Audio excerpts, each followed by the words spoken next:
আমরা রমজানের পবিত্রতা বজায় রাখবো, কথা বলেন ঠিক কিনা? রমজানে কি পবিত্রতা আমরা বজায় রাখবো?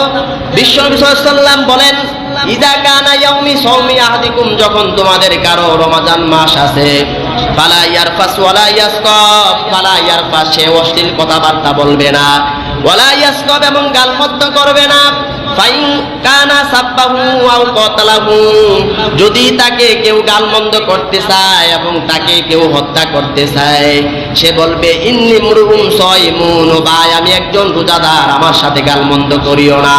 সুবহানাল্লাহ বলেন। যখন আপনার সাথে সে কেউ কটু ভাষায় কথা বলবে, রমজানে আপনার গার্মি উদ্দে আসবে, আপনাকে মার দেওয়ার জন্য চেষ্টা করবে, আপনি তাকে কপস করে লাগিয়ে দিবেন, কথা বলেন লাগিয়ে দিবেন না, আপনি তাকে বলবেন ইন্নী মুরউম সাইমুন, ভাই আমি রোজাদার, আমার সাথে তুমি মারামারি কাটাকাটি হানাহানি করো না। রমজানের পবিত্রতা বজায় রাখা লাগবে।